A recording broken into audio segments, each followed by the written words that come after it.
The wind on Zephyron was a cruel, unrelenting force, cutting through the barren landscape like a blade. The planet's surface was a scarred testament to years of war and abandonment, a place where neither beauty nor hope seemed to linger. Lea Jansen stood at the entrance of the Vherax fortress, her sharp eyes tracing the jagged horizon. The fortress itself, an ancient monolith of alien architecture, loomed above her like a sentinel of the past, its dark spires reaching towards the sky in defiance of time and decay. Lea had seen her fair share of war zones and political hotbeds, but the Vherax were different. Their violent history was as much a part of their culture as their aggressive nature. And yet, here she was, standing in the heart of their world, tasked with a mission that could either make or break the fragile peace humanity had fought for. She adjusted the collar of her jacket, feeling the weight of her mission press against her shoulders. A few days ago, this had all seemed like an exciting challenge. Now, it felt like a powder keg waiting to explode. "Are you ready, Lea?" The voice came from behind her, smooth yet hesitant. Turning, she saw Marcus, the head of the human delegation, approaching with his typical mixture of anxious energy and diplomatic optimism. His age and experience made him a solid leader, but his naive belief in the power of diplomacy was something Lea had always found irritating. "As ready as I'll ever be," she replied, her tone measured. "Let's just hope the Vherax are in the mood for peace." Marcus chuckled nervously. "They've agreed to meet. That's something." Lea didn't share his optimism. She had been briefed on the Vherax's reputation for breaking promises, for crushing any hint of weakness with brutal force. The idea that a diplomatic summit could change anything seemed almost laughable. But it was her job to try. The two of them walked through the cold stone corridors of the fortress, their footsteps echoing in the silence. The walls were covered in strange alien symbols, etched in long-forgotten languages, each marking the passage of an ancient civilization that had long since fallen. As they entered the grand hall, Lee's eyes immediately caught the sight of the Vherax representatives. Gorath, the Vherax General, stood at the center of the room, towering over the other delegates. His presence filled the space like a storm cloud, unavoidable and menacing. His scales were a deep, polished black, his eyes glowing with an intensity that could freeze the blood of any sentient being. Lea knew the reputation that preceded him. Gorath was no mere warrior, he was a symbol of the Vherax's power and ruthlessness. The way he carried himself, the way he regarded everyone around him with contempt, made it clear that he had little use for human diplomacy. "Welcome, human delegation," Gorath's voice boomed, cutting through the tension in the room. "It's a pleasure to see you in our halls, though I doubt you'll find much peace here." Lee's gaze never wavered. "We're here to talk, General Gorath," she said evenly, her voice a controlled blend of politeness and firmness. "Nothing more, nothing less." Gorath's eyes narrowed, his lip curling into a sneer. "Talk? How quaint. But words are wind, and I am more accustomed to action. The Vherax do not waste time on empty promises." Lea could feel the subtle rise in the room's temperature. It wasn't just the alien presence, but the tension in the air, an unspoken threat, a challenge that hung between them like an invisible blade. But she didn't flinch.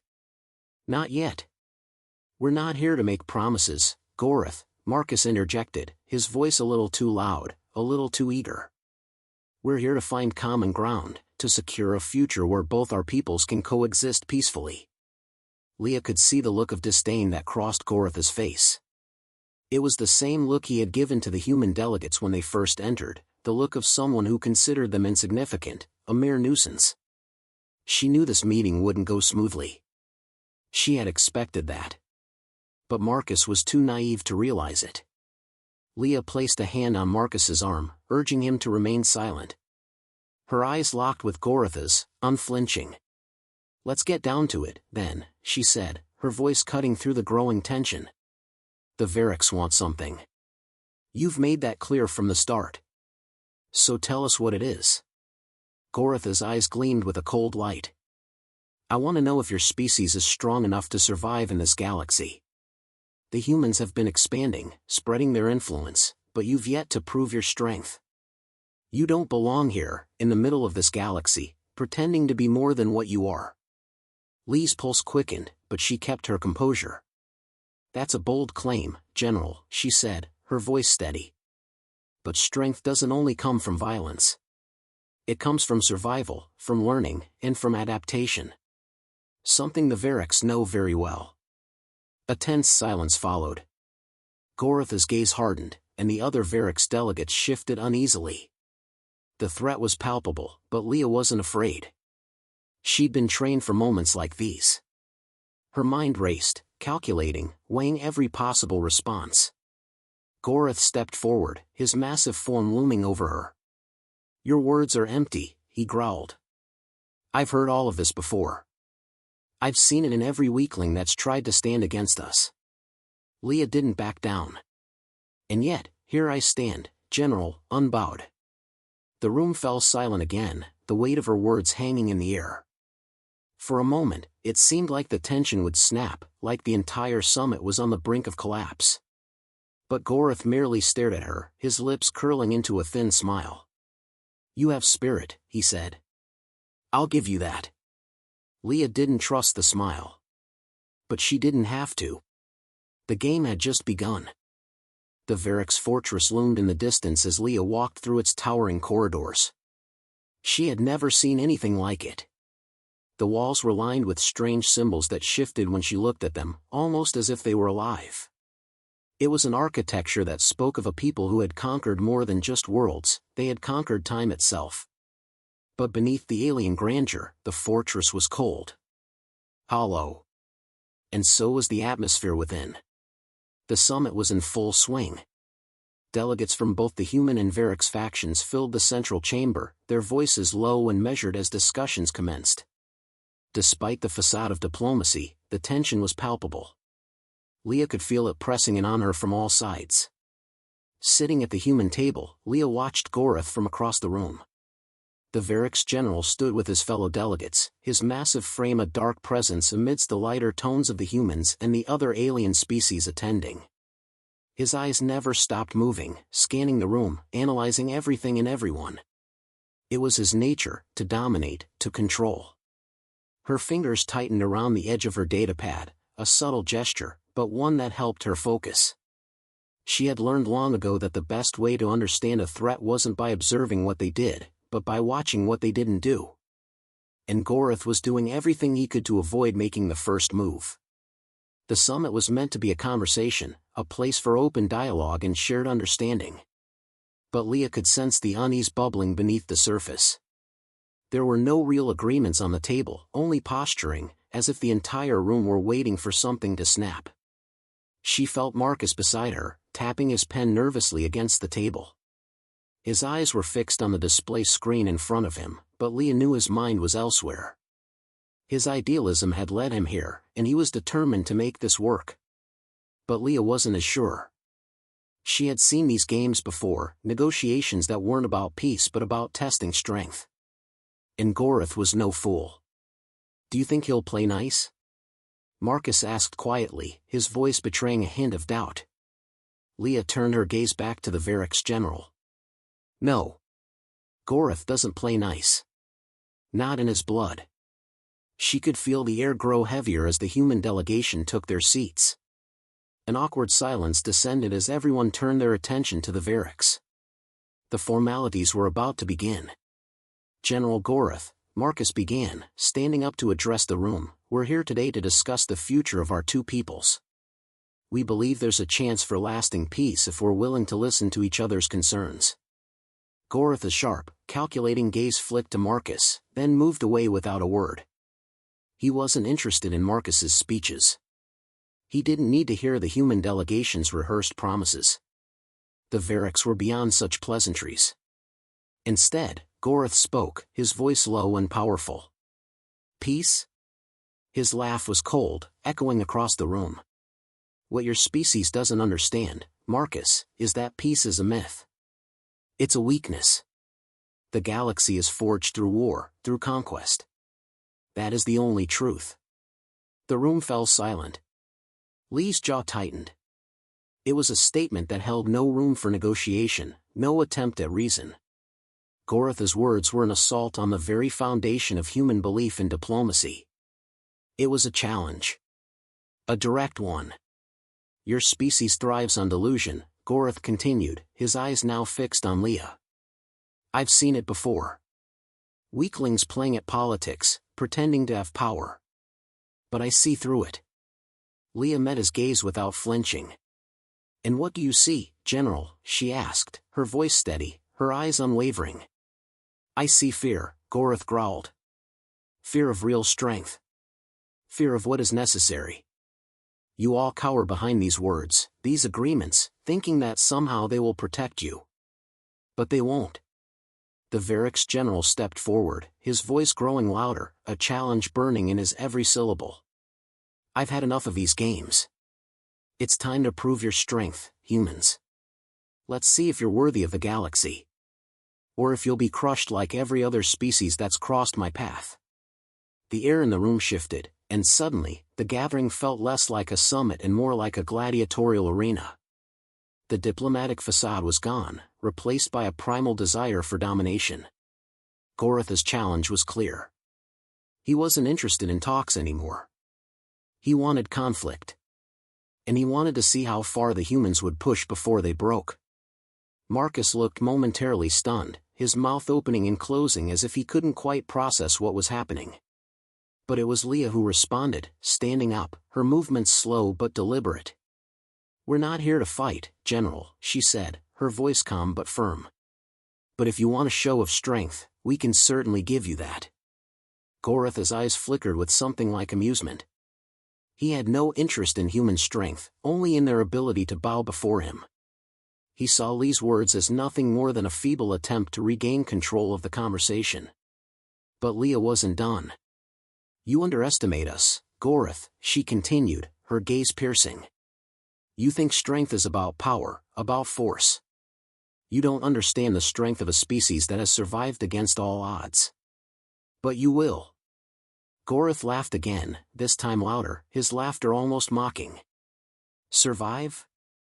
Your species is weak, just like every other. You may have a little bite, but you are nothing compared to the Vherax. Lea didn't back down. Perhaps. But you'll learn that strength doesn't always look the way you expect it. The tension in the room was thick now, electric, as if the smallest spark would ignite a war. The other delegates shifted uncomfortably in their seats, clearly uncertain of how to respond. Gorath's challenge had torn away any semblance of civility. There was no going back now. Marcus hesitated, his hand trembling slightly as he reached for his datapad. We need to calm down. We came here for peace. But Gorath raised his hand, cutting him off. Enough, he said, his voice deep and commanding. You've heard my stance. Now show me what you have, humans. Let's see if your strength is more than just words. Lee's mind raced, her heart pounding in her chest. Gorath had made his move, and now the stakes were clear. There was no negotiating. No backing down. It wasn't just about peace anymore. It was about survival. Very well, Lea said, her voice unwavering, her gaze locked on Gorath. Let's see who underestimates whom. With that, the game had truly begun. The atmosphere in the grand hall had shifted irreparably. The tension was no longer confined to a battle of words, it had become something far more dangerous. As Lea stood, unwavering before Gorath, the stakes of the summit had become crystal clear. The Vherax General had thrown down the gauntlet, and now there was no turning back. The room felt smaller, despite its vast size. The distant murmurs of the other delegates faded into a blur as Lea focused entirely on Gorath. His presence was overwhelming, the oppressive weight of his dark eyes fixed on her. His every movement seemed to challenge her very existence, daring her to make a mistake. Lea could feel her pulse quicken, but she steadied herself. Every inch of her being screamed to remain calm, to think before she acted. She knew one thing for certain, this wasn't a game anymore. Gorath had painted this summit into a corner, but Lea was far from defeated. Gorath's deep voice broke the silence. You stand there, pretending that words can save you. But you'll find, human, that words have no weight when faced with true strength. The Vherax General's taunt echoed in the chamber, reverberating off the cold stone walls. The other delegates, mostly mute observers until now, seemed to hang on every word. It was clear that Gorath expected a response, a sign of defiance. But Lea didn't flinch. "Words may not be enough, General," Lea said, her voice steady. "But they have their place in shaping the future. And you've just given me the weapon I need." Gorath's gaze narrowed, amusement flickering in his cold, calculating eyes. "You still don't understand. I've seen your kind fall. Weakness is written into the very fiber of your being." Lea didn't rise to the bait. She had a plan. One that didn't involve physical confrontation, one that would expose Gorath's true nature, his arrogance. She knew that in his mind, the only way to prove strength was through domination, through breaking the will of his enemies. But it was his own arrogance that would be his undoing. She turned to the room of delegates, raising her voice, not in anger, but in quiet authority. "General Gorath believes that the only path to survival is through fear. But that isn't survival. That's submission. That's tyranny. And that's a road humanity has refused to walk." Her words were met with a mix of uncertainty and hesitation from the other delegates, but Gorath didn't hide his disdain. He laughed, a deep, guttural sound that echoed across the hall. "You talk of submission, human. You talk of survival. But you are a speck in the galaxy. I am the storm that will crush your specks. Don't waste my time with your human platitudes. Your species will bow, like every other. It's inevitable." Lee's eyes met his, her resolve unwavering. "The universe may be vast, Gorath. But it's also unpredictable. And I've learned that true strength lies not in overwhelming power, but in knowing when to shift the tide in your favor." The general's mocking smile faltered for just a moment, a brief flash of uncertainty that most wouldn't have noticed. But Lea had seen it. She knew then that Gorath wasn't as invincible as he believed. His aggression, his insults, they were the desperate moves of someone losing control. Lea slowly walked toward the center of the room, her movements deliberate, her voice calm and steady as she addressed the entire assembly. "The galaxy is not ruled by fear alone. It is ruled by adaptability, by the ability to learn and evolve. The humans have thrived for centuries because we understand this. We've faced war, we've faced collapse, but we have always risen. We're not like you, Gorath. We don't fight wars to crush our enemies. We fight to protect what matters." Gorath sneered, but this time there was a flicker of doubt in his eyes. He didn't expect this kind of response, not from someone like Lea. To him, she was a weakling, an insignificant figure among a species he'd long considered inferior. Yet, there she stood, unbroken, every word a calculated strike, exposing the cracks in his overinflated sense of superiority. "You still think you can lecture me?" Gorath growled. "You still think that your empty ideals will sway me?" Lee's eyes never left his. "I think," she said slowly, "that you've underestimated us. And that's where your mistake lies." The Vherax General's eyes flashed with rage. But Lea continued, undeterred. "You may have the power to destroy. You may have the strength to crush. But that's all you have, Gorath. You lack the one thing that truly commands respect, the ability to change, to adapt, to see beyond your narrow worldview." Gorath's lip curled in disgust. "I am not like you, human. I don't bow to change. I bend the universe to my will." Lea stepped closer to him now, her voice low, yet piercing. "But that's where you're wrong. You may have crushed civilizations before, but you've never faced a species that's learned how to fight without swinging a single blow." The room was eerily quiet now. The Vherax General's expression darkened, his fists clenched. His pride had been bruised, but he refused to acknowledge it. He had spent his entire life destroying weaker species, showing them that strength was the only language that mattered. Lea didn't need to speak another word. She knew that the moment she had presented herself as an equal, perhaps even a superior in some ways, she had already won. But she wasn't finished yet. "We are more than what you see, General. And your failure to see that is your undoing," she said softly. "You've already lost." A long silence followed, the weight of her words sinking in. Gorath's eyes flicked across the room, his gaze no longer filled with arrogance, but something else, something almost imperceptible, doubt. The delegates around the room began to murmur amongst themselves, their voices growing louder.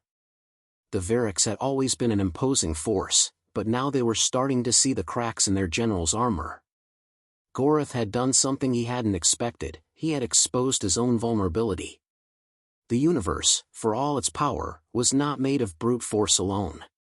It was made of minds, minds that could twist fate with their words, with their beliefs. Gorath's sneer faded, replaced by an expression of frustration. He stood motionless for a moment, then finally spoke, his voice low and strained.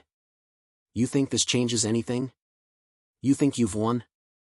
Lea met his gaze, her resolve unwavering. "No, General. I don't think I've won. But I know that today, you've lost." With those final words, the room was still. The power had shifted, not through violence, but through understanding. Gorath had underestimated the human spirit. And that was a mistake he would never recover from.